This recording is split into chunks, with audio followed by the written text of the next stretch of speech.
জীবনের যেসব ঘটে যাওয়া বিষয় সেগুলো ঘটনা মাত্র, খুব জোর ভালো ভাষায় জীবন চরিত বলা যায়। কিন্তু ভগবানের জীবনে যেটা ঘটে সেটা লীলা। কেন এই পার্থক্য কেন মশাই? আমার বিয়েটা রামচন্দ্রের বিয়েটা লীলা, আর আমার বিয়েটা লীলা হবে না? হবে না।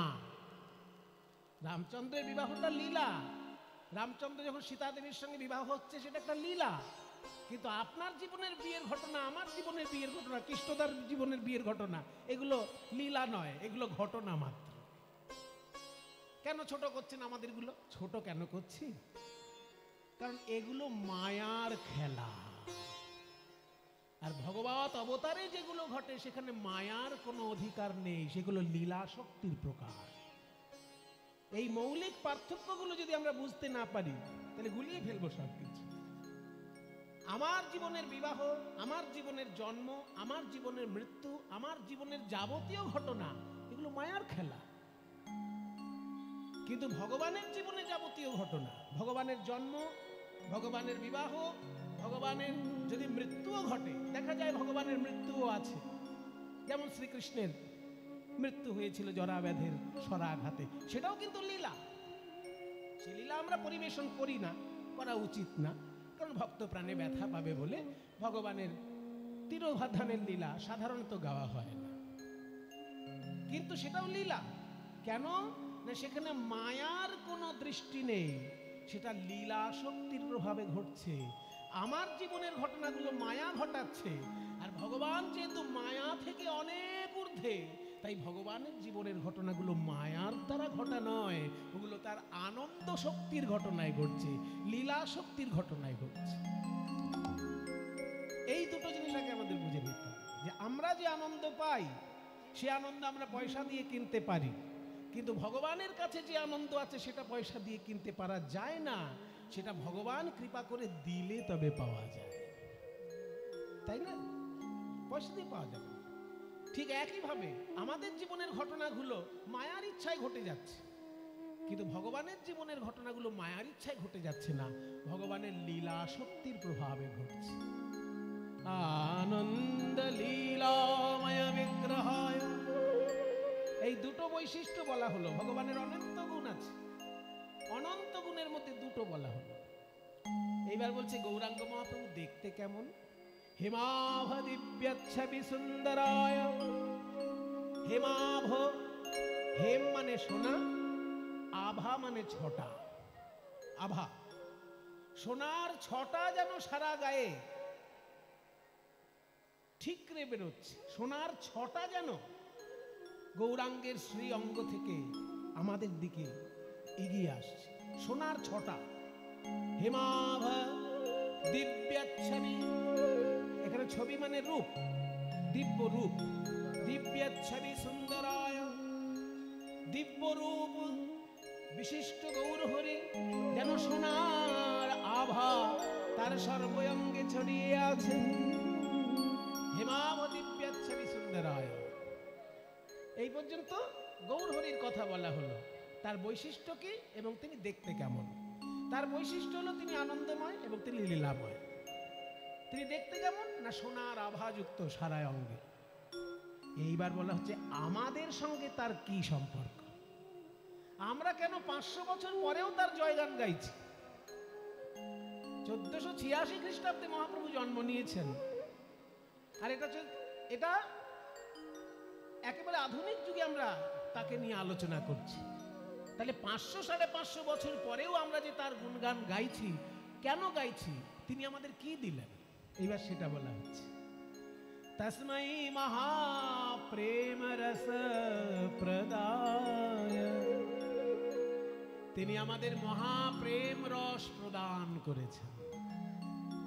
মহাপ্রেম রস, হে প্রেম হাটে বাজারে অলিতে গলিতে পাওয়া যাবে না। এ প্রেম গোলকে থাকে, ভুলোকে এনে দিয়েছেন ওই গৌরাঙ্গ মহাপ্রভু। তাই 500 বছর পার হয়ে যাবার পরেও আমরা তার গুণগান গাইছি, কারণ আমরা বড় ভাগ্যবান, কলিযুগে জন্মগ্রহণ করতে পারি। হয়তো আমরা সত্য যুগে জন্মাইনি, ত্রেতা যুগে জন্মাইনি, দাপর যুগে জন্মাইনি, কলিযুগে জন্মেছি। কিন্তু আমাদের ভাগ্য খুব ভালো, আমরা মহাপ্রভুকে পেয়েছি। তিনি আমাদেরকে এমন প্রেম রস দিলেন, যে প্রেম বৃন্দাবনে একবার ঝলক দেখা গেছিল, তার অবস্থান হচ্ছে গোলক ধামে। গোলক ধামে এই বৃন্দাবনের বিশুদ্ধ প্রেম আছে, সেটা প্রকাশ ঘটেছিল বৃন্দাবনে, আর আমাদের কাছে এসে তিনি বিতরণ করে দিলেন। এই জন্য 500 বছর পরেও তার গুণগান গাওয়া হচ্ছে, 5000 বছর পরেও তার গুণগান গাওয়া হবে। তস্मै মহাপ্রেম রস প্রদায় চৈতন্য চন্দ্রায়। সেই চৈতন্য চন্দ্রকে, চন্দ্র কেন বলা হলো না? চন্দ্র যেমন অন্ধকার দূর করে, তেমনি আমার গৌর চন্দ্র অজ্ঞান অন্ধকার দূর করে। তাই চৈতন্য চন্দ্রায় নমো নমস্তে। গৌরাঙ্গ মহাপ্রভুকে দেখতে কেমন সেইটা নিয়ে প্রথমে গান হবে, তারপরে গান হবে আমার বৃন্দাবন চন্দ্রকে দেখতে কেমন। তো গৌরাঙ্গকে দেখতে কেমন সেটা নিয়ে ঝগড়া বেঁধে গেছে গঙ্গার ধারে। ও মায়েরা, ঝগড়া কি ভালো জিনিস না খারাপ জিনিস? এইটা আগে ঠিক হোক। যারা ঝগড়াটি প্রকৃতির লোক তারা বলবে ঝগড়া তো খুব ভালো, ঝগড়া ছাড়া থাকা যায়, না খেয়ে 2 দিন কাটাতে পারি, কিন্তু ঝগড়া না করে 2 দিন কাটাতে পারবো না, তাই না? কিছু ঝগড়াতে লোক আছে বাবা পৃথিবীতে, তারা না খেয়ে 2 দিন কাটিয়ে দেবে, কিন্তু ঝগড়া না করে 2 দিন কাটাতে পারবে না। তারা অবশ্যই বলবে ঝগড়া খুব ভালো জিনিস। আমিও বলবো ঝগড়া খুবই ভালো জিনিস, কিন্তু জায়গা মতো ঝগড়াটা ভালো জিনিস। ওই শাশুড়ি বৌমার সঙ্গে যখন ঝগড়া হয়, ওই ঝগড়া ভালো জিনিস না। জায়ে জায়ে যখন ঝগড়া হয়, ওই ঝগড়া ভালো জিনিস না। বৌদিদের আর ননদে যখন ঝগড়া হয়, ওই ঝগড়া ভালো জিনিস না। কিন্তু একটা হাইকোর্টে, একটা সুপ্রিম কোর্টে দুটো উকিলের মধ্যে যখন ঝগড়া হয়, এইবার বলুন, হাইকোর্টে বা সুপ্রিম কোর্টে দুটো উকিলের মধ্যে ঝগড়া হচ্ছে কি না? একজন বলছে আমার মক্কেল দোষ করেনি, আর একজন বলছে তোর মক্কেল দোষ করেনি, মানে এই যে দুজনে লেগে গেল। এইবার কোন আইনে কি আছে, সব আইনগুলো এক এক করে বেরোতে লাগলো সেইখানে। তাহলে দুটো উকিলের মধ্যে যদি হাইকোর্টে বা সুপ্রিম কোর্টে ঝগড়া বেঁধে যায়, সেটা ভালো জিনিস না খারাপ জিনিস? সেটা তো ভালো জিনিস। কারণ যেসব আইনগুলো আমরা জানি না, তখন ওই 2 উকিলের মাধ্যমে সেই আইনগুলো আমরা শুনে ফেলতে পারি। ঠিক তেমনি ভাবে দুটো কবিয়ালের মধ্যে যখন ঝগড়া বেঁধে যায়, সেটা ভালো জিনিস না? দুটো কবিয়াল, মনে করুন একজন কৃষ্ণের পক্ষে বলছে আর একজন মা কালীর পক্ষে বলছে। একজন বলছে আমার কৃষ্ণ শ্রেষ্ঠ, আর একজন কবিয়াল বলছে আমার মা কালী শ্রেষ্ঠ। তাহলে মা কালী শ্রেষ্ঠ না কৃষ্ণ শ্রেষ্ঠ যখন 2 কবিয়ালে লড়াই বেঁধে যাবে, 4 ঘন্টা ধরে লড়াইয়ের গান হচ্ছে, কে শ্রেষ্ঠ সেটা যদি আমরা জানতে নাও পারি, অন্তত অনেকগুলো তত্ত্ব তো মাঝখান থেকে শুনে নিতে পারবো। যে মা কালীর কি কি গুণাবলী, শ্রীকৃষ্ণের কি কি গুণাবলী, এইগুলো তো আমরা জানতে পারবো না। আমি যদি কৃষ্ণ ভক্ত হই, তাহলে কালীর গুণ আমার দ্বারা জানা সম্ভব নয়, কারণ আমার যিনি গুরুদেব সবসময় আমার কানে শুধু কৃষ্ণের গুণাবলী বলেছেন। কিন্তু যদি কবিয়ালের গানে আসে, তখন আমি কিন্তু কৃষ্ণ ভক্ত হয়েও কালীর গুণাবলী শুনে ফেলতে পারবো। একইভাবে কালী ভক্তের কাছে, যে কালী ভক্ত তার গুরুদেব সবসময় কানের মধ্যে মা কালীর গুণগান গাইতে গাইতে কৃষ্ণকে ভুলিয়ে দিয়েছেন। কিন্তু যেই কবিয়ালের গান শুনতে এলো, অমনি কৃষ্ণের গুণাবলী কালী ভক্তও শুনে ফেলছে, আবার কালীর গুণাবলী কৃষ্ণ ভক্তও শুনে ফেলছে। দুটো কবিয়ালে যখন ঝগড়া হচ্ছে, তাহলে দুজনেরই লাভ হচ্ছে। এই জন্য ঝগড়া ভালো জিনিস, কিন্তু হাইকোর্টে, সুপ্রিম কোর্টে এবং কবিয়ালের আসরে, সংসারে নয়। ঠিক তেমনি আজকে আমাদের ঝগড়ার বিষয় হচ্ছে গৌরাঙ্গ মহাপ্রভুর রূপ। বিষ্ণুপ্রিয়া দেবী বলছে আমার গৌরাঙ্গের রূপের তুলনা করাই চলে না। আর বিষ্ণুপ্রিয়া দেবীর সখী কাঞ্চনা বলছে রাগ রাগ, নবদ্বীপে কত সুপুরুষ দেখলাম, ওনার নাকি গৌরাঙ্গের তুলনা হয় না। কিছু মনে করবেন না, যারা গৌর ভক্ত তারা দয়া করে আমার উপর কিছু মনে করবেন না, কারণ আমি একটু ঝগড়া করবো আজকে। বিষ্ণুপ্রিয়া দেবী বলছে আমার গৌরাঙ্গের তুলনাই হয় না, আর বিষ্ণুপ্রিয়ার বান্ধবী উল্টো দিকে দাঁড়িয়েছে। সে বলছে রাখ তোর গৌরের রূপ, কত সুপুরুষ নবদ্বীপে আসছে, তোর গৌর একাই সুপুরুষ, তোর গৌরাঙ্গের আছে কি? জগন্নাথ মিশ্র তো গৌরাঙ্গের বাবা, ক বিঘে জমির মালিক আমরা জানি না, কিন্তু সেই যুগে তো অনেক জমিদার পুত্র, অনেক রাজপুত্র নবদ্বীপে আসতো পড়াশোনা করতে। তো তুলনা যখন করবি একটু চোখ কান খুলে রেখে তো তুলনা করবি। শুধু গৌরাঙ্গকে ভালোবাসিস বলে বলছি গৌরাঙ্গের তুলনা হয় না, গৌরাঙ্গের তুলনা হয় না। আরে বাবা, গৌর কি একাই সুপুরুষ নাকি নবদ্বীপে? নবদ্বীপে কত রাজপুত্র পড়াশোনা, তখনকার দিনে সারা বাংলার মধ্যে পড়াশোনার শ্রেষ্ঠ জায়গা হচ্ছে নবদ্বীপ। এখন যেমন আপনাদের পড়াশোনার শ্রেষ্ঠ জায়গা কলকাতা। এখন যদি কেউ ছেলে মেয়েকে পড়াতে চায় পশ্চিমবঙ্গের মধ্যে, তাহলে তো সে কলকাতায় পাঠাবে, হয় ক্যালকাটা ইউনিভার্সিটি পাঠাবে, তা না হলে প্রেসিডেন্সি কলেজে পাঠাবে, যে হোক, কিংবা কলকাতায় পাঠাবে। যাদবপুর ইউনিভার্সিটি কত নাম করেছে, তাহলে কলকাতায় পাঠাবে পড়াশোনা করার জন্য। পশ্চিমবঙ্গে যেমন কলকাতা পড়াশোনার প্রধান জায়গা, পূর্ববঙ্গে যেমন ঢাকা পড়াশোনার প্রধান জায়গা, ঠিক তেমনি চৈতন্য মহাপ্রভুর যুগে সারা বাংলার পড়াশোনার প্রধান জায়গা নবদ্বীপ। নবদ্বীপকে ওই জন্য বলা হয় অক্সফোর্ড অফ বেঙ্গল। বাংলার অক্সফোর্ড বলে যদি কোনো জায়গা থাকে সেটা নবদ্বীপ। এত পড়াশোনা চর্চা হয়েছে চৈতন্যদেবের সময়। এখন গেলে অতটা চর্চা পাবেন না, কিন্তু তার সময় ছিল। তো এই যে নবদ্বীপ পড়াশোনার জায়গা, সারা দেশ থেকে লোক আসছে পড়তে, আর বিষ্ণুপ্রিয়া বলছে গৌরাঙ্গের সঙ্গে কারোর তুলনা হয় না। তো বল কি করে তুলনা হয়? বিষ্ণুপ্রিয়া দেবী বলছে তুই কটা তুলনা করবি কর, আমি সবগুলো খণ্ডন করব। তোর 1 নম্বর বল, তুলনা কার সঙ্গে তুলনা করবি? বলে আমি কোনো মানুষের সঙ্গে তুলনা করব না, আমি তুলনা করব বিদ্যুতের সঙ্গে। বিদ্যুৎ চমকালেই যেমন চোখে একটা চমক লেগে যায়, তেমনি গৌরাঙ্গকে দেখলেই চমক লাগে। তাহলে বিদ্যুতের সঙ্গে তুলনা করা যায় না? যেই বলেছে বিদ্যুতের সঙ্গে তুলনা করব, অমনি গৌর সুন্দর, অমনি বিষ্ণুপ্রিয়া দেবী বলছে দামিনী দাম ও দমন রুচি দর্শনে দূরে গেও দরপকি দাপ। দেখুন কি সুন্দর পদাবলী সাহিত্য। প্রত্যেকটি শব্দের আগে দ দ দ দ, এটাকে বলে অনুপ্রাস অলঙ্কার। দামিনী দাম ও দমন রুচি দর্শনে দূরে গেও দরপকি দাপ। দামিনী মানে বিদ্যুৎ, দাম মানে বিদ্যুতের দাম কত। এখানে দাম মানে মূল্য নয়, এখানে দাম শব্দের অর্থ হচ্ছে দড়ি বা মালা। দামিনী দাম মানে বিদ্যুতের মালা। সেই দামিনী দাম দমন, বিদ্যুতের মালার শোভাকে যেন দমন করে দিয়েছে কে না রুচি।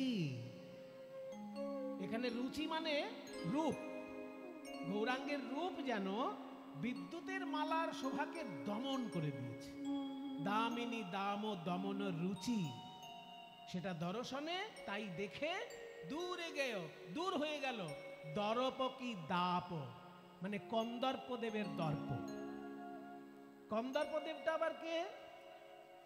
অনেক রকমের দেবতা আছে সনাতন শাস্ত্রে, তার মধ্যে একজন দেবতা আছেন যিনি প্রেমের দেবতা, যিনি বাণ মারলে বুকের মধ্যে তবে সেই হৃদয়ে প্রেম জাগে। সেই দেবতার নাম হচ্ছে মদন দেব বা কামদেব। তার বাণগুলো দেখা যায় না, তিনি নিজেও অদৃশ্য, তার বাণও অদৃশ্য। ওই কামদেব যখন বাণ মারে মানুষের হৃদয়ে ভালোবাসা জাগে। তাহলে কামদেবের সঙ্গে তুলনা করা যায়? বলে কামদেব তো পালিয়েই গেল, দূরে গিয়ে দরপকি দাপ। কামদেবের যে একটা অহংকার ছিল যে আমি খুব সুন্দর দেখতে দেবতা, সেই কামদেব যখনই গৌর রূপে নয়ন দিল, দেখলো গৌরাঙ্গের এমন রূপ যে বিদ্যুতের শোভাকে দমন করেছে, তাহলে আমার রূপ আর তার কাছে কি? তাই বিদ্যুতের শোভা দমনকারী গৌরাঙ্গের রূপ দেখে কামদেবের অহংকার যেন দূর হয়ে গেল। দূরে গেও দরপকি দাপ, কামদেবের অহংকার যেন দূর হয়ে গেল। দূরেতে গেল রে, দূরেতে গেল কন্দর্পের দর্প, দূরেতে গেল রে কন্দর্পের দর্প, দূরেতে গেল রে দূরে,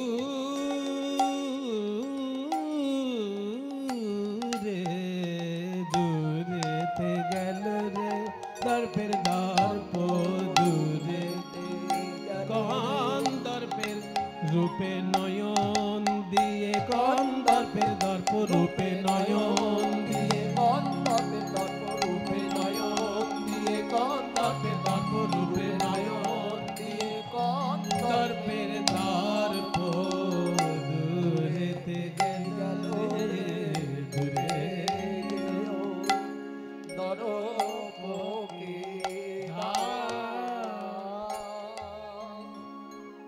যার রূপে নয়ন দিয়ে কাম দেবতা পালিয়ে গেল, তার রূপের সঙ্গে তুই বিদ্যুতের তুলনা করবি? তুলনা হয় না। কেন জানিস? বিদ্যুৎ চমকালে চোখে চমক লাগে বটে, কিন্তু বিদ্যুৎ যেখানে হয় সেইখানে বজ্রাঘাত হয়। বিদ্যুৎ যেখানে চমকাবে সেইখানে বজ্রাঘাত হবে, তাতে কারোর না কারোর ক্ষতি হতে পারে। কিন্তু আমার গৌরাঙ্গ মহাপ্রভু যদি কোথাও চমক দেয়, সেখানে কি বজ্রাঘাতের কোনো সম্ভাবনা আছে? বরং বজ্রাহত ব্যক্তি যদি গৌরাঙ্গ মহাপ্রভুর কৃপা লাভ করে, মৃত্যুর ঘর থেকে ফিরে আসতে পারে। বজ্রাহত ব্যক্তি গৌর কৃপা পেলে মৃত্যুর ঘর থেকে ফিরে আসতে পারে, আর সেই গৌরাঙ্গের সঙ্গে বিদ্যুতের তুলনা করবে? ঠিক আছে বিষ্ণুপ্রিয়া, হার মানলাম, প্রথম তুলনা হলো না। এবার দ্বিতীয়টা করি। বলে হ্যাঁ, দ্বিতীয় তুলনা কি করবি বল। বলে আমার দ্বিতীয় তুলনীয় বিষয় হচ্ছে পূর্ব দিকের প্রভাতের সূর্য। পূর্ব দিকে যখন প্রভাত কালে সূর্য উদিত হয়, কি অপূর্ব তার ছটা, কি সুন্দর দেখতে, ঝলমল ঝলমল করে তার রূপ, যেন সব অন্ধকার দূর করে জগৎকে যেন নতুন করে আলো দিয়ে স্নান করানোর জন্য সূর্যদেব উদিত হচ্ছে। উদুত্তং জাত বেদসং দেবং বহন্তি সূর্য সম্পর্কে বলা হচ্ছে যে সূর্য দেবতা আমাদেরকে যেন আলো দিয়ে স্নান করাতে করাতে যাচ্ছে। সূর্য দেবতা, সূর্য যদি না থাকে বাবা, এই আমাদের মতো মানুষের ছটপটানি সব শেষ। কারণ সূর্য উদয় হয় বলেই গাছে অক্সিজেন তৈরি হয়।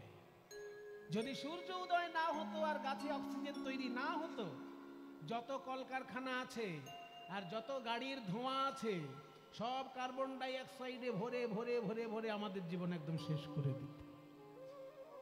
প্রতিদিন সূর্য ওঠে বলে, গাছের পাতায় অক্সিজেন তৈরি হয় বলে এখনো সামঞ্জস্য রক্ষা হচ্ছে, আমরা বেঁচে আছি। সোন ফুলের সঙ্গে তুলনা করে নি, আগে সূর্যের কথা বলছি, কিন্তু তার আগে আমার খেয়াল হলো যেন সোন ফুলের সঙ্গেও তুলনা করা যেতে পারে। সোন ফুল হচ্ছে এমন একটা ফুল যা দেখতে প্রায় গৌরাঙ্গের গায়ের রঙের মতনই রং। তাহলে সোন ফুলের সঙ্গে তুলনা করা যায়? বলছে ফুলের সঙ্গে তুলনা করবি? ফুলের কি কি গুণ আর কি কি দোষ সেগুলো চিন্তা কর।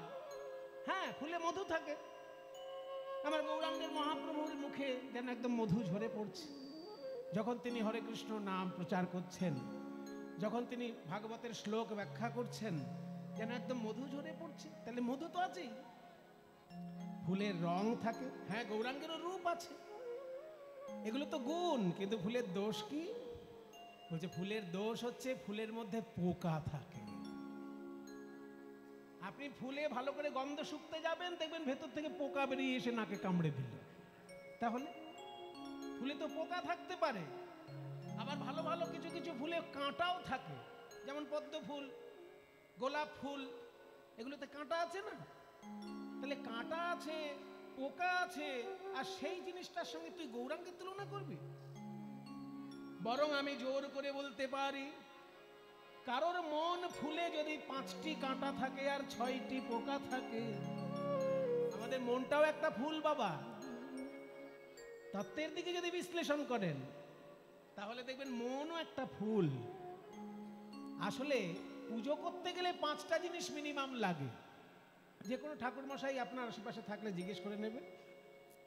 ঠাকুর মশাইরা যখন পুজো করেন, যজমানের অবস্থা বুঝে পুজো করেন, যজমানের পরিস্থিতি কেমন। যজমান যদি বড় লোক হয় বা যজমান যদি ভালো উপকরণ জোগাড় করতে পারে, তাহলে ষোড়শোপচারে পুজো হয়। ষোড়শোপচারে পুজো হয়। আসনং স্বাগতং পাদ্যম ঘমাচমনীয়কম মধুবর্কাচম স্নান বসনাভরণানি চ গন্ধপুষ্পে ধূপদীপ নৈবেদ্যং বন্দনং তথা। এই 16টা হচ্ছে উপকরণ। প্রথমে আসন দিতে হয় দেবতাকে। আসন মানে রূপোর পিঁড়ি, রজতা আসন, যদি যজমানের অবস্থা ভালো থাকে। কিন্তু গরিব যজমানেরও ব্যবস্থা আছে, এমন নয় যে গরিব হলে যে পুজো করতে পারবে না, তা নয়। বড় লোকের জন্য বড় লোকের ব্যবস্থা আছে, গরিবের জন্য ব্যবস্থা আছে। যেমন ইন্ডিয়ান রেল সার্ভিসের মধ্যে, রেলে যেমন ওঠেন আপনি এসি, ফার্স্ট ক্লাস এসি নিতে পারেন। ফার্স্ট ক্লাস এসি পেলে পুরো দিকটাই আপনার হয়ে গেল। আর যদি জেনারেল টিকিট কাটেন, আপনি পৌঁছে যাবেন দিল্লি, একটু ঠেলাঠেলি করে, হ্যাঁ, একটু ঠাসাঠাসি করে বসে যেতে হবে। তো রেলে যেমন ফার্স্ট ক্লাস এসি টিকিটও আছে, আবার জেনারেলও আছে, তেমনি উপাসনা শাস্ত্রে সব রকম ব্যবস্থা আছে। 16টা উপকরণ হচ্ছে কি? প্রথমে আসন, তারপর স্বাগত, আসনম স্বাগতং পাদ্যম, মানে পা ধোয়ার জল, দেবতাজি আসলেন তার পা ধোয়ার জল দেওয়া, আসনং স্বাগতং পাদ্যম। তারপর অর্ঘ্যম, একটা ফুলের, যেমন অতিথি আসলে আমরা একটা ফুলের স্তবক হাতে দিই না? যদি কোনো বড় মন্ত্রী আসে, কোনো বড় নেতা আসে, তখন আপনারা পাড়ার লোক থেকে তাকে একটা ফুলের স্তবক দেন। কোনো গুণী লোক এলো আপনাদের পাড়ায়, তাকে একটা ফুলের স্তবক দেন। সেই রকম দেবতাকে যে অর্ঘ্যটা দেওয়া হয়, রূপ দুর্ব দিয়ে সাজিয়ে একটা অর্ঘ্য দেবতার উদ্দেশ্যে তৈরি করা হয়। তাহলে আসনম স্বাগতং পাদ্যম অর্ঘ্যম। তারপর হচ্ছে আচমনীয়কম, মুখ ধোয়ার জন্য জল দেওয়া হয়। তারপর মধুপর্ক, মধুপর্ক মানে এক বাটি মধু দেবতার উদ্দেশ্যে দেওয়া হয়। যেমন কোনো অতিথি আসলে আগেই তাকে পেট ভর্তি ভাত দেওয়া হয় না, একটা মিষ্টির প্লেট তাকে আগে দেওয়া হয়। সেই রকম দেবতার উদ্দেশ্যে আগে একটা মধুর বাটি দেওয়া হয়, সেটাকে বলে মধুপর্ক।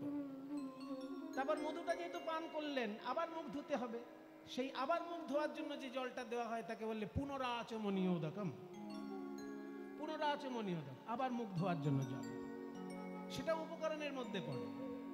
তাহলে আসনম স্বাগতং পাদ্যম অর্ঘ্যম আচমনীয়কম মধুপর্ক আচম। এইবার স্নান, স্নানের উপকরণগুলো দিতে হয়। স্নান সব থেকে ভালো হয় দুর্গা পুজোয়।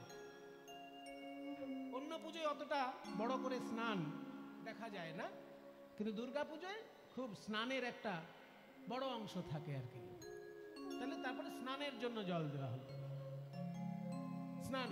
তারপর বসনাভরণা, আসনম স্বাগতং পাদ্যম অর্ঘ্যম আচমনীয়কম মধুপর্কাচম স্নান বসনাভরণানি চ। এরপর বস্ত্র দেওয়া হবে, তারপর অলংকার দেওয়া হবে। বস্ত্র, তারপর অলংকার, বসনাভরণানি চ। এরপর গন্ধ, পুষ্প, ধূপ, দীপ, নৈবেদ্য, এই 5টা।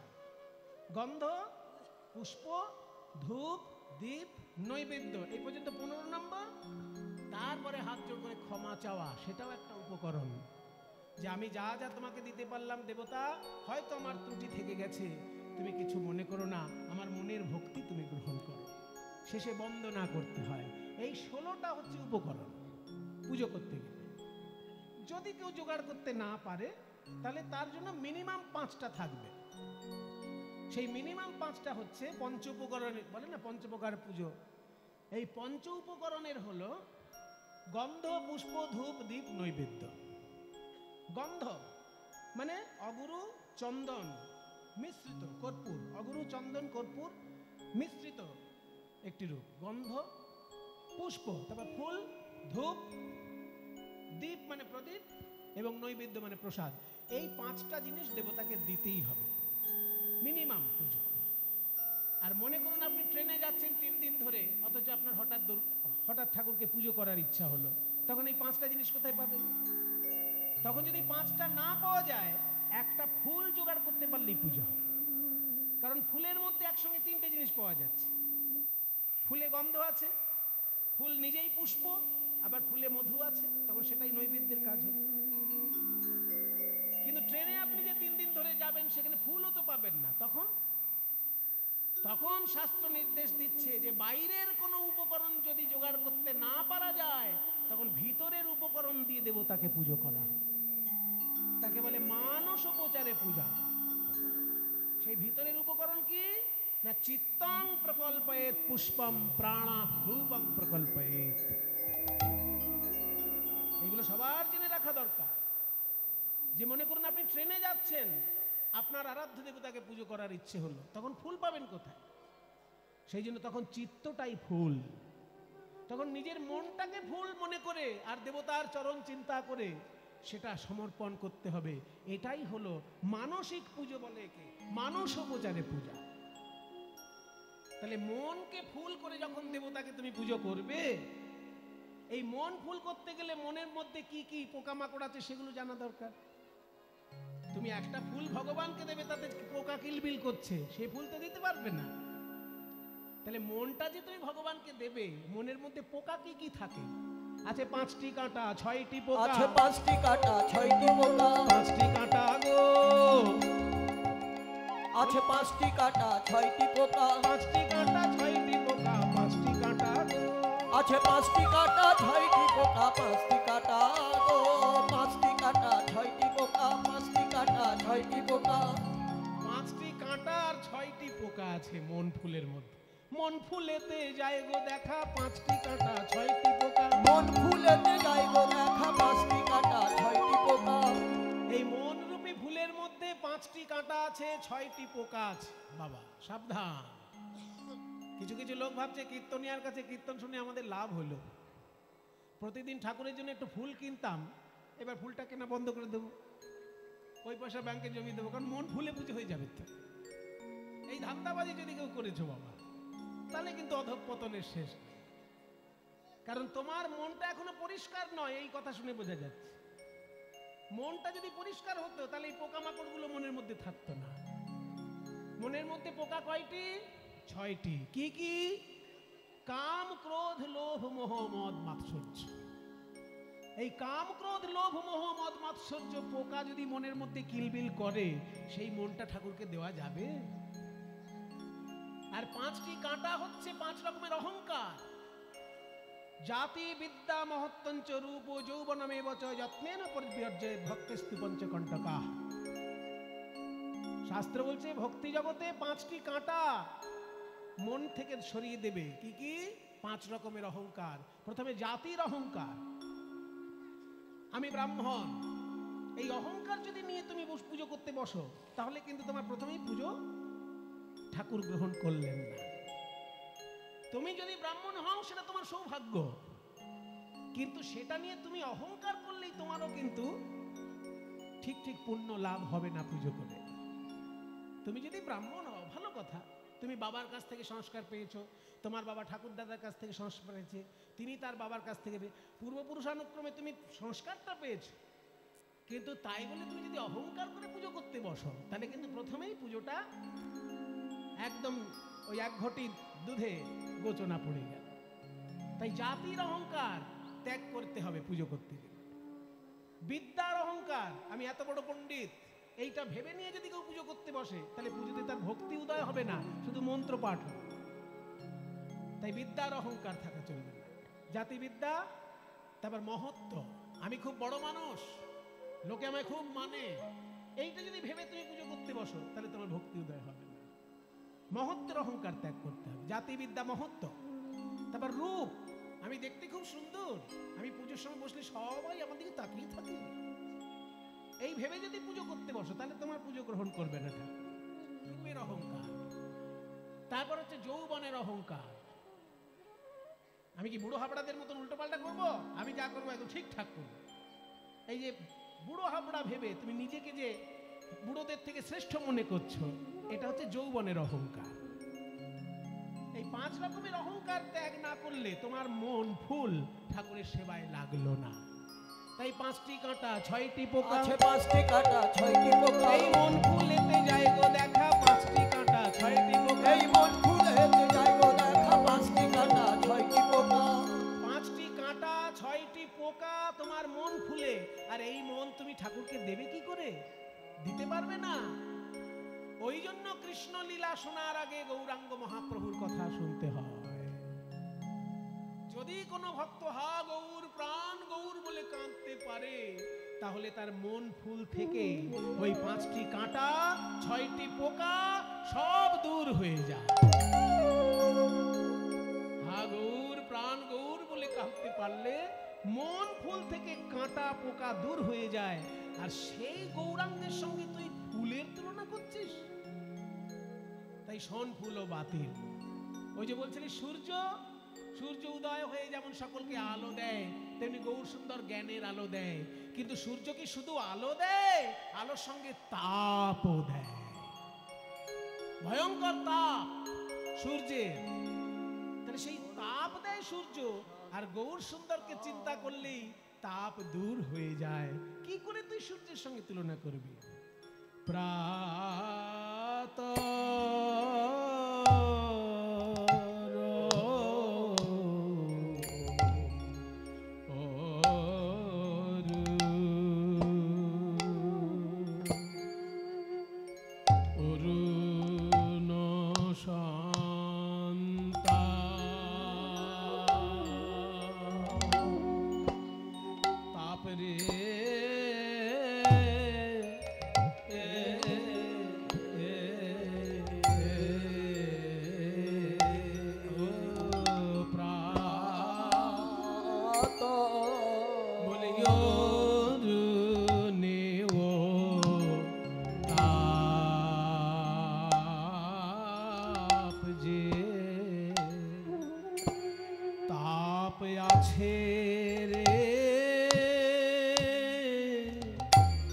কিন্তু আমার গৌর এই যে কোটি চন্দ্র সুশীতল বলিয়া আমার গোরার চরণ কমল কোটি চন্দ্র সুশীতল তল বলে আমার গোরার চরণ কমল কোটি চন্দ্র সুশীতল বলে আমার গোরার চরণ কমল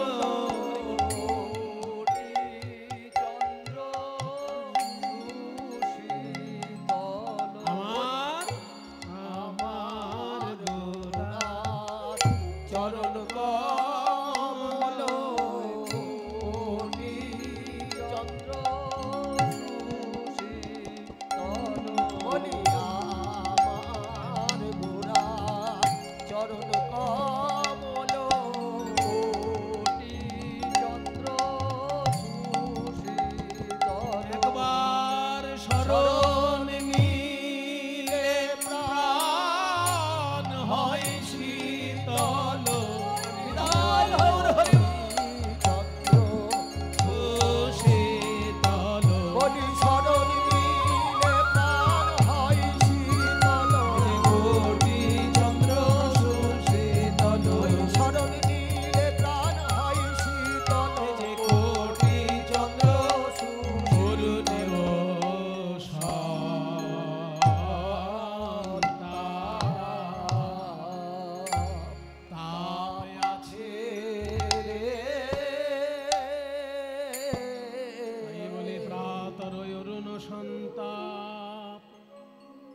বিদ্যুতের সঙ্গে তুলনা হলো না, সোন ফুলের সঙ্গে তুলনা হলো না, সকালের সূর্যের সঙ্গেও তুলনা হলো না।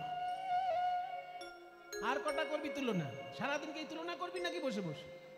বলে না না, আমি তো সময় নষ্ট করব না, আমি আর দুটো মাত্র তুলনা করব। যদি তুলনা না মেলে সারা জীবন আমি তোর কাছে মাথা নত করে থাকবো। আমার চতুর্থ তুলনীয় বিষয় হলো, তুই একটু আগে বলে দিলি কোটি চন্দ্র সুশীতল। আমার গৌরাঙ্গের চরণ কেমন না? কোটি চন্দ্র সুশীতল। ওই চরণে শরণ নিলে আধি ভৌতিক আধি দৈবিক আধ্যাত্মিক সব তাপ দূর হয়ে যায়। ঠিক আছে, তাহলে চাঁদের সঙ্গে তুলনা করি। চাঁদ তো শীতল, আলো দেয় আবার শীতলও করে, তাহলে চাঁদের সঙ্গে তুলনা করি গৌরকে। যেই বলেছে চাঁদের সঙ্গে তুলনা করব, অমনি বিষ্ণু প্রিয়া দেবী বলে, না রে সখী, হবে না, হবে না, হবে না। ওগো আমার গোরা রূপের, গোরা রূপের, গৌরাঙ্গ রূপে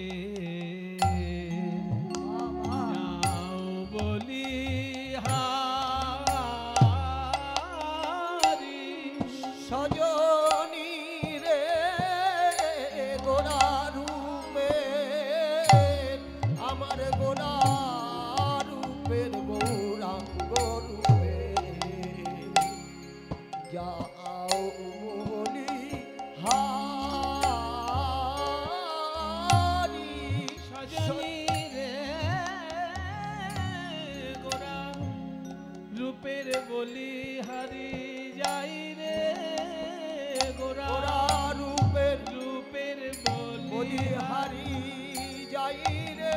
বর্ণনা হয় না বলি হারি, যাই রে বর্ণনা হয় না বলি হারি যাই রে।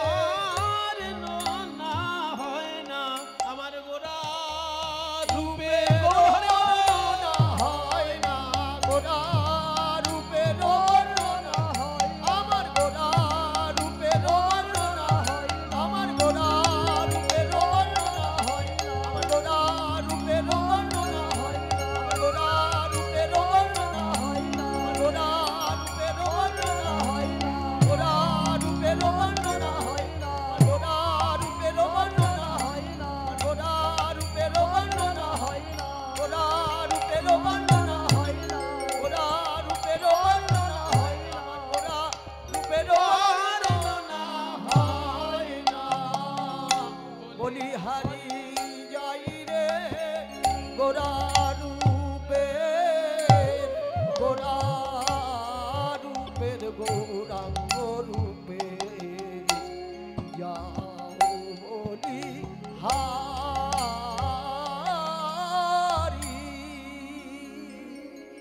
আকাশের চাঁদ কারোর কাছে শুনল যে নবদ্বীপে একটা নতুন চাঁদ উদয় হয়েছে। হ্যাঁ, নতুন চাঁদ নবদ্বীপে, তার নাম কি? তার নাম গৌর চাঁদ। আচ্ছা, তার কাজ কি? তোমার যা কাজ তারও তাই কাজ, তবে তার একটু বেশি কাজ আছে। তুমি যেমন শীতল আলো দাও, তেমনি গৌর সুন্দর সকলের মনের তাপ দূর করে দেয়। হ্যাঁ, মনের তাপ, মনের তাপ দূর করার ক্ষমতা তো আমার নেই। আমি আকাশের চাঁদ, আমার শীতল আলোতে মানুষের অঙ্গের তাপ দূর হতে পারে, শরীরের তাপ দূর হতে পারে, কিন্তু মনের তাপ তো দূর হয় না। তাহলে তোমাদের গৌরাঙ্গ চাঁদ মনের তাপ দূর করে? হ্যাঁ, মনের তাপ দূর করে। তাহলে তো একবার দেখতে হয় কেমন চাঁদ। হেরি সুধা করো, হেরি সুধা করো, মুরছি চরণ তলে। আকাশের চাঁদ যখন গৌর চাঁদকে দেখতে এলো, নবদ্বীপের গৌর চাঁদকে যখন আকাশের চাঁদ দেখতে এলো, ওই গৌর রূপে নয়ন দিয়ে আকাশের চাঁদ আকাশ থেকে আছাড় খেয়ে পড়ল গৌর চরণে। চাঁদ মনে মনে ভাবতে লাগলো, আমার তো শীতল আলো, কিন্তু কারোর মন পর্যন্ত আমি পৌঁছতে পারি না, কিন্তু আমার গৌরাঙ্গের ভক্তি, গৌরাঙ্গের প্রেম মানুষের মনের তাপ দূর করেছে। তাহলে তো ওই গৌরের সঙ্গে আমার তুলনা হয় না। তাহলে আমি ওই চরণে গিয়ে আশ্রয় নিই। চরণে আশ্রয় নেব কি করে? পদকর্তা তো রসিক হয়, তাই রসিক পদকর্তা বলল, আকাশ থেকে চাঁদ লাফ দিয়ে পড়ল পৃথিবীতে, আর পৃথিবীতে পড়ে গিয়ে 10টা টুকরো হয়ে গিয়ে যেন গৌরাঙ্গের চরণের 10টি নখ রূপে বিরাজ করছে। হেরি সুধা করো, মুরছি চরণ তলে পড়ু। অজ্ঞান হয়ে চরণ তলে পড়ল কিভাবে? 10 নখ রূপ ধরি, 10টা নখ রূপ ধারণ করে গৌরের চরণে রয়ে গেল। পড়ু 10 নখ রূপ ধরি,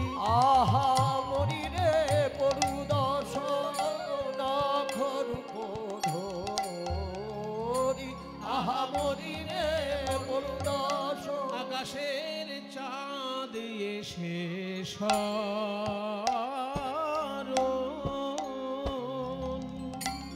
চরণে শরণ নিল রে পরুদশ চাঁদ এসে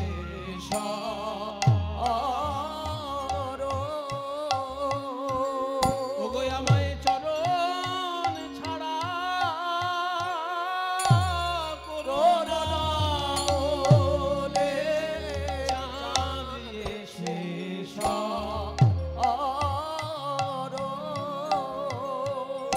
আমায় চরণ ছাড়া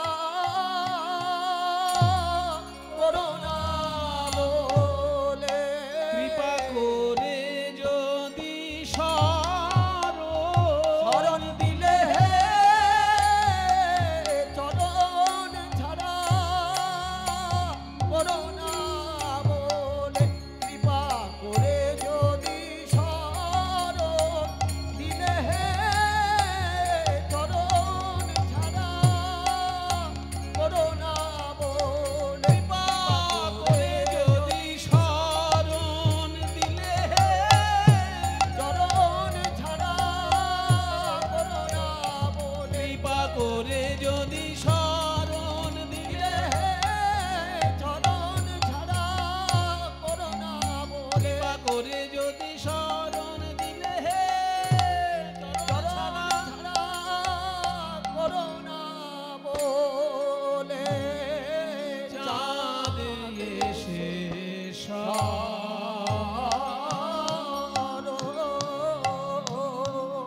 শরণ নিল রে পরুদশ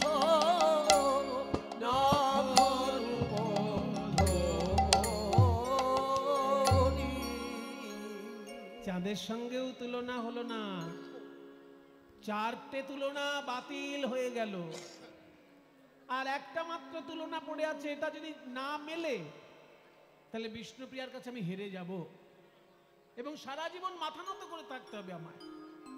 বিষ্ণুপ্রিয়া বল সখী, আমার পঞ্চম এবং শেষ তুলনীয় বিষয় হচ্ছে একটা দামি ধাতু সবাই খুব ভালোবাসে, বিশেষ করে মেয়েদের যখন বিয়ে হয় তখন মেয়ের বাবার খুব চিন্তা হয়ে যায় যে ওই দামি ধাতুটা আমি কিনবো কি করে, তাই না?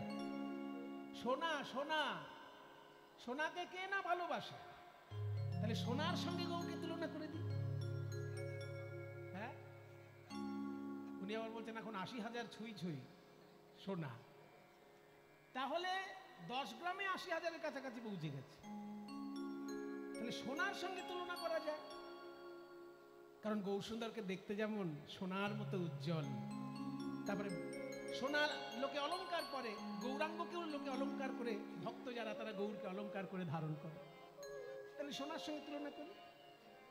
যেই না সোনার সঙ্গে তুলনা করবে বলেছে, অমনি সোনার সঙ্গে তুলনা করা যায় না বলে বিষ্ণুপ্রিয়া বলে, ওগো সখী সুবরণ বরণ সুবরণ বরণ হেরি নিজ কুবরণ সুবরণ বরণ হেরি নিজ কুবরণ।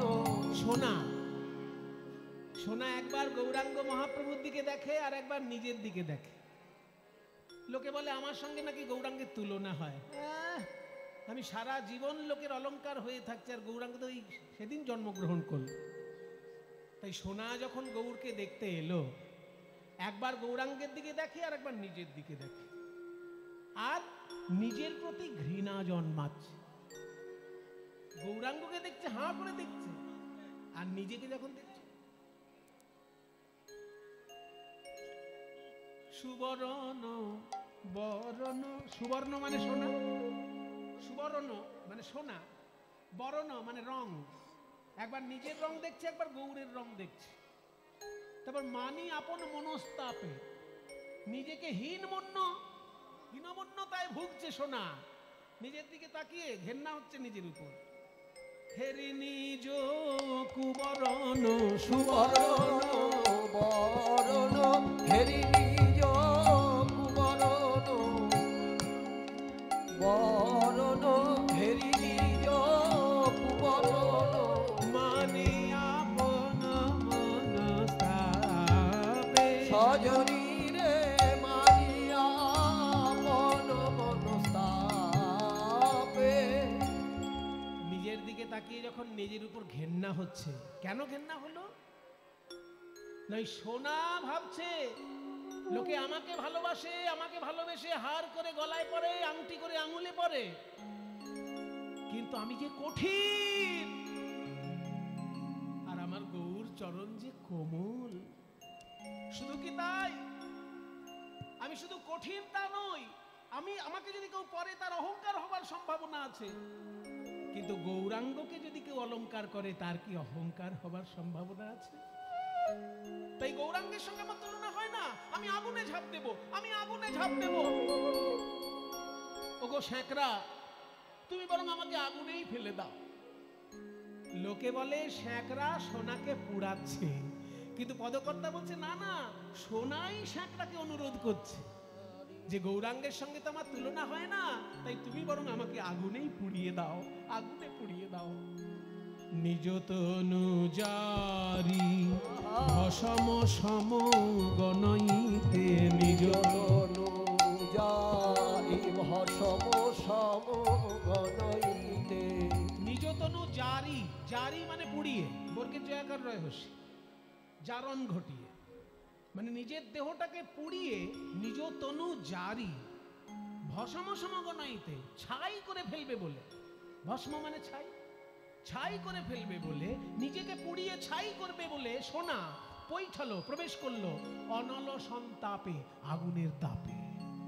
নিজ তনু জারি ভসম সম গণইতে পৈঠল অনল সন্তাপে।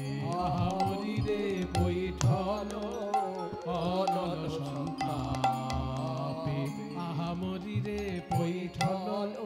সোনা বলে আমার মুখ কেউ দেখো, আমার মুখ কেউ দেখো না গো পৈঠল।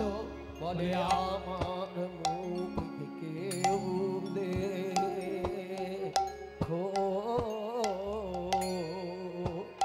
কেউ দেখো না গো পৈঠল। সোনা বলে আমার মুখ কেউ দেখো না, কেউ দেখো না, গোরা রূপের সনে আমার তুলনা হয় না, আমার মুখ কেউ দেখো, আমার মুখ কেউ দেখো না, কেন জানো গোরা রূপের সনে আমার তুলনা হয় না। তাই আমি আগুনেতে ঝাঁপ দিলাম গো, গোরা রূপের সনে আমার তুলনা হয় না, আগুনেতে ঝাঁপ দিলাম গো, রূপের সনে তুলনা হয় না। আগুনেতে ঝাঁপ দিলাম গো, রূপের সনে তুলনা হয় না। আগুনেতে ঝাঁপ দিলাম গো, দাগে দাগে দাধো তুলনা হয় না। আগুনেতে ঝাঁপ দিলাম গো, রূপের সনে আমার তুলনা হয় না, তাই আমার মুখ কেউ দেখো, কেউ দেখো না গো পৈঠল অনল সন্তান। সোনার সঙ্গেও তুলনা হলো না, কারণ সোনা পড়লে অহংকার হতে পারে, সোনা পড়লে ব্যথাও লাগতে পারে। এই যে আংটিগুলোর মাথা যদি খোঁচা বেরিয়ে থাকে তো কারোর গায়ে লেগে যেতে পারে না, লাগে না? কানের দুল যে মায়েরা পরে, বেশি ভারী কানের দুল হলে কান কেটে যায় না? বেশি ভারী কানের দুল যদি কারোর পরা অভ্যাস থাকে দেখবেন কান কেটে যায়। কিন্তু গৌরাঙ্গকে হৃদয়ে ধারণ করলে কারোর কি হৃদয় কেটে যায়? বরং সংসারের ঘাত প্রতিঘাতে যদি হৃদয়টা ভেঙে চুরে চৌচির হয়ে থাকে, ওই গৌরাঙ্গকে স্মরণ করলে তার ভাঙা হৃদয় জুড়ে যায়। আর আরেকটা কথা, সোনার গয়না পরে রাস্তাঘাটে ঘাটে হাঁটলে অনেক সময় ভয় লাগে কেউ কেড়ে নেবে না তো, চুরি ছিনতাই হবে না তো। কিন্তু গৌরাঙ্গকে যারা হৃদয়ে ধারণ করে ঘোরে তারা বুক ফুলিয়ে রাস্তায় হাঁটে আর বলে কি জানো, আমি গৌর রতন করে যতন রাখবো হিয়ার মাঝে, গৌর ভূষণ করব ধারণ আমার যেখানে যেমন সাজে। গৌর রতন করে যত রাখবো হিয়ার মাঝে, গৌর ভূষণ করব ধারণ যেখানে যেমন সাজে। গৌর বরণ ফুলের ঝাঁপায় লোটন বাঁধবো চুলে, সজনী রে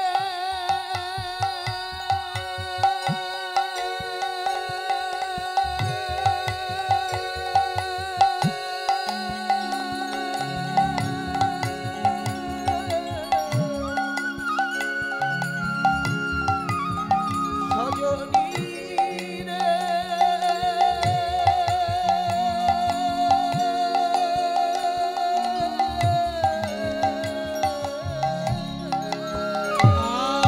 আমি গৌর বরণ ফুলের ঝাঁপায় আমি লোটন বাঁধবো চুলে, আর গৌর বলে গৌরব করে একদিন পথে যাব চলে। আমি আমি গৌর বলে গৌরব করে পথে যাব চলে। সেদিন আমি কারো মানা মানব না গো, আমি কারো মানা মানব না গো, যেদিন গৌর বলে চলে যাব, আমি কারো মানা মানব না গো।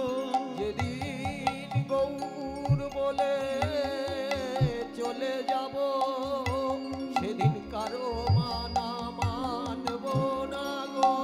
যেদিন গৌর বলে চলে যাব, ওই রাঙা পদে বিকাইব। যেদিন গৌর বলে চলে যাব, ওই রামপদে প্রাণ বিকাবো। যেদিন গৌর বলে চলে যাব, সেদিন কারো মানা মানব না গো। এই আমার মুখের দিকে তাকাবি না তোরা কেউ।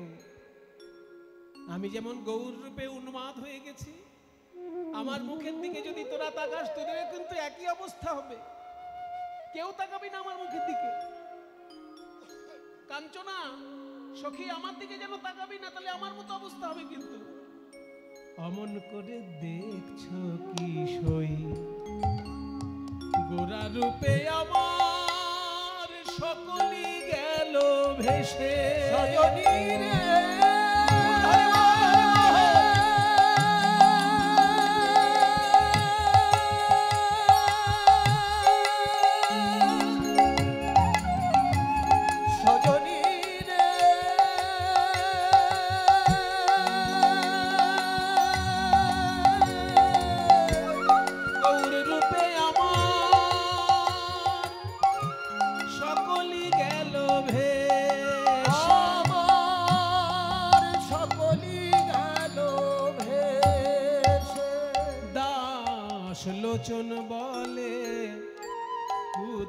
হলে দেখবো বসে বসে দাস লোচন বলে কৌতূহলে দেখবো বসে বসে।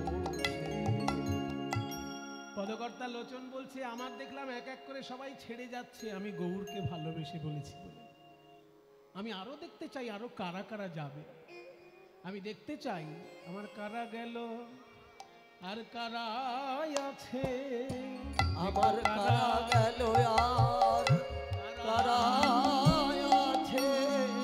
আমি গৌর ভালো বেসেছি বলে আমার কারা গেল আর কারা আছে।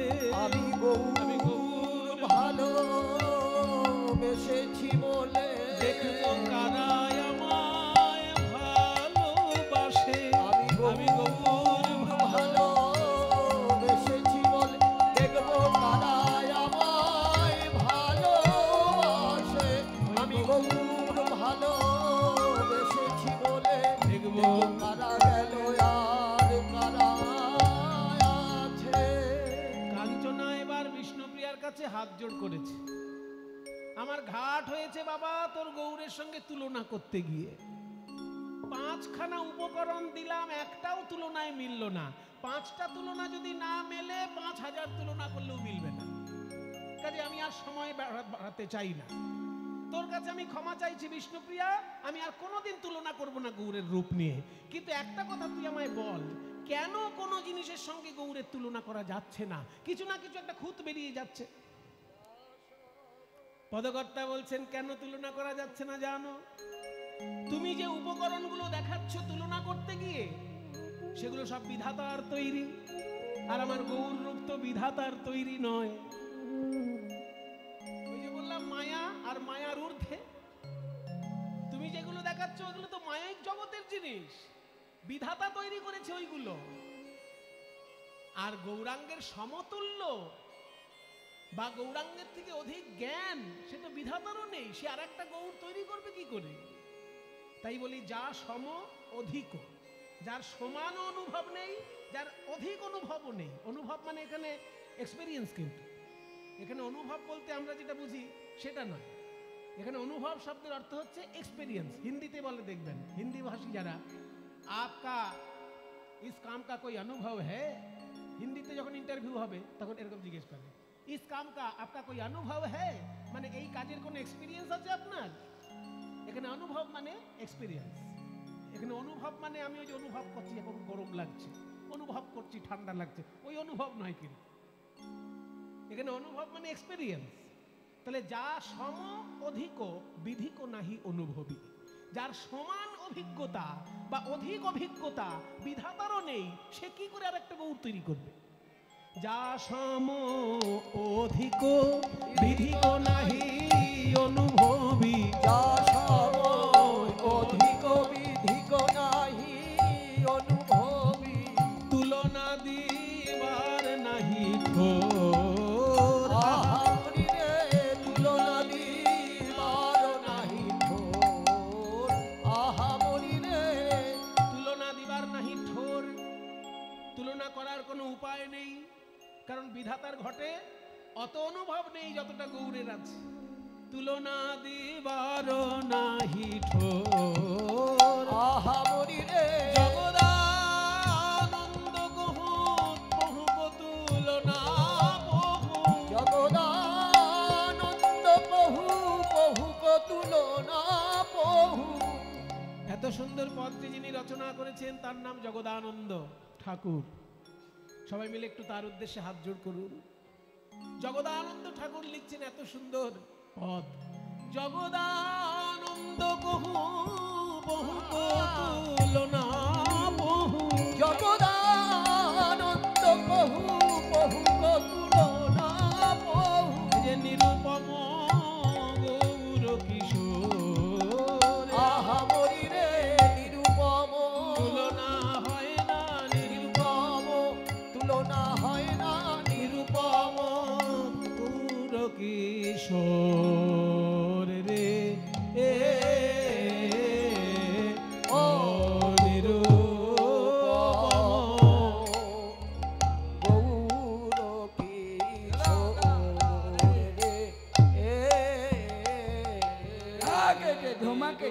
তাকে তাকে ধুমা কেটে তাকে ধুমা কেটে তাকে তাকে তাকে ধুমা কেটে তাকে ধুমা কেটে ধুমা কেটে তাকে তাকে ধুমা কেটে তাকে ধুমা কেটে গৌর কি তাকে ধুমা কেটে নিরূপম গৌর কিশোর রে নিরূপম গৌর কি ভাবের আদান প্রদান করুন, ভাবের আদান প্রদান। নিরূপম গৌর কিশোর রে রূপম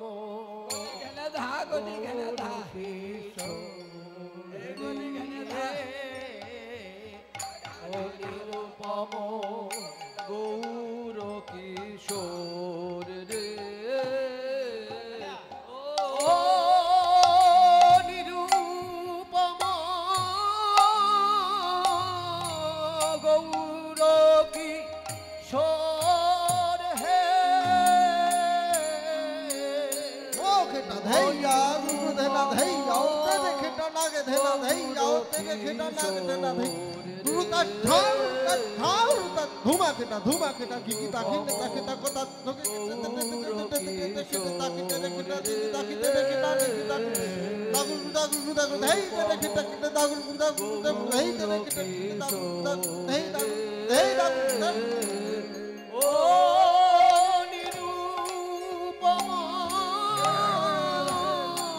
গৌর কিশোর হে ও নিরূপম নিরূপম গৌর কিশোর রে নিরূপম গৌর কিশোর রে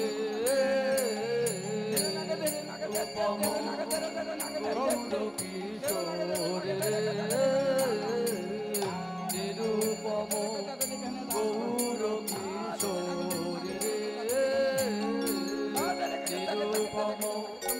গৌর কিশোর রে নিরূপম গৌর কিশোর রে নিরূপম গৌর কিশোর রে ও নিরূপম গৌর কিশোর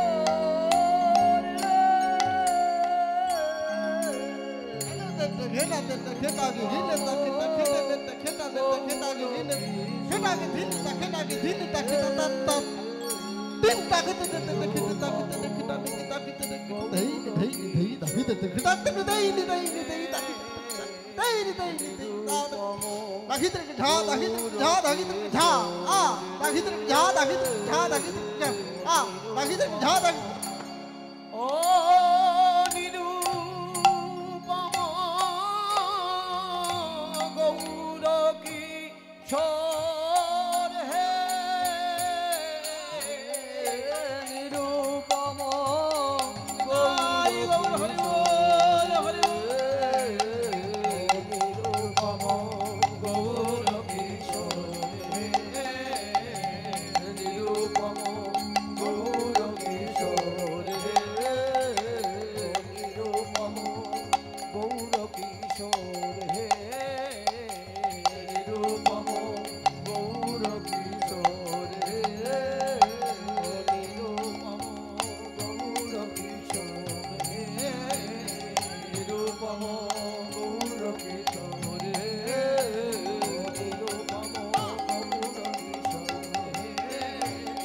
নিরূপম গৌর কিশোর হে নিরূপম গৌর। চলো একবার বৃন্দাবনে যাই, একটা হিন্দি ভজন গাইতে গাইতে যাই। চলো মন গঙ্গা যমুনা তীর যমুনা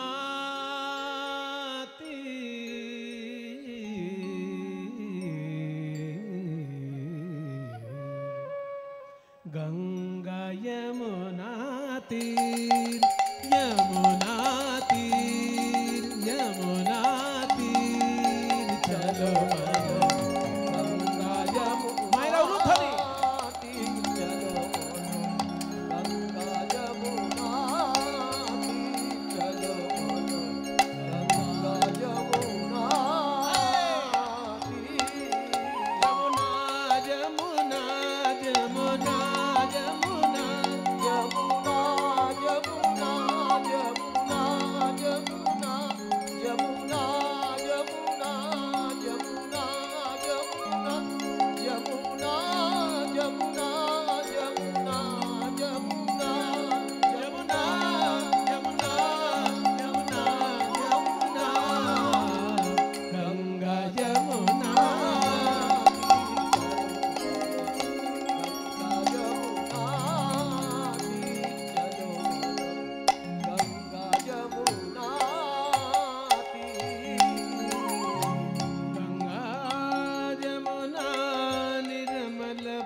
शीतल होत शरीर चलो गंगा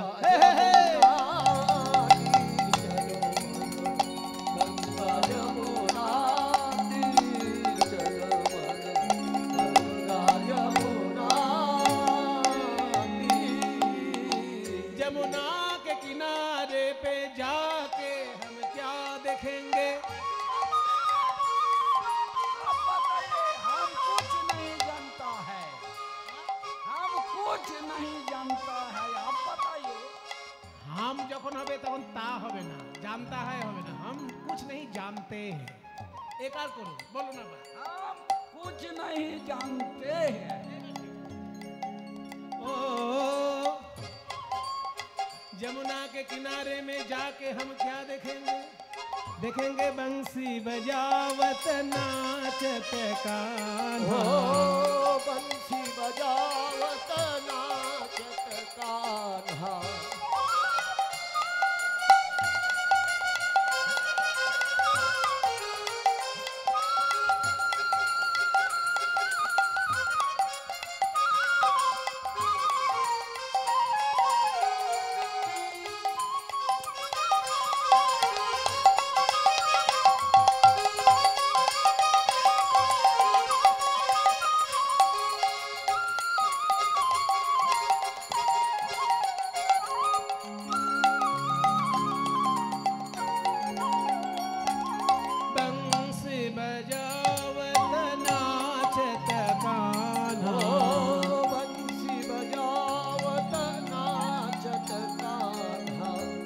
বাজাচ্ছেন আর নাচছেন শ্রী গোবিন্দ। বংশী বাজাওয়াত নাচত কাन्हा। সঙ্গে কে আছেন? বলরাম আছেন। संग लिए बलवीर चलो मन गंगा जमुना तीर चलो मन गंगा जमुना तीर चलो गंगा जमुना तीर चलो गंगा जमुना जो भगवान बांसुरी बजा रहे हैं वे देखने में कैसे है? क्या बताएंगे? দেখুন, मोर मुकुट पीताम्बर शोहे। मुकुट पीताम्बर शोभे। মাথায় ময়ূরের পালক, অঙ্গে পীতাম্বর। মোর মুকুট পীতাম্বর শোহে। मोर मुकुट पीताम्बर शोभे। আর কানে রয়েছে হীরের कुंडल कुंडल झलकत हीर चलो मन गंगा यमुना तीर चलो मन गंगा यमुना तीर चलो मन যমুনা তীর যমুনা তীর যমুনা তীর। এই যে ভগবান সুন্দরভাবে নাচছেন, এত সুন্দর ভজনটি লিখলেন কে? যিনি রাজস্থানের রাজকন্যা শ্রীকৃষ্ণকে ভালোবেসে সব কিছু ত্যাগ করে পথে নেমেছিলেন, সেই মীরাবাই। मीरा के प्रभु गिरधर नागर मीरा के प्रभु गिरधर नागर ओ मीरा के मीरा के मीरा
गिरिधर नागर गिरिधर नागर गिरिधर नागर गिरिधर नागर मीरा के प्रभु गिरिधर नागर चरण कमल उनके चरण कमल पर शीर चलो मन गंगा जमुना तीर चलो मन गंगा यमुना तीर चलो मन यमुना तीर यमुना तीर यमुना यमुना तीर यमुना तीर यमुना यमुना तीर यमुना तीर यमुना तीर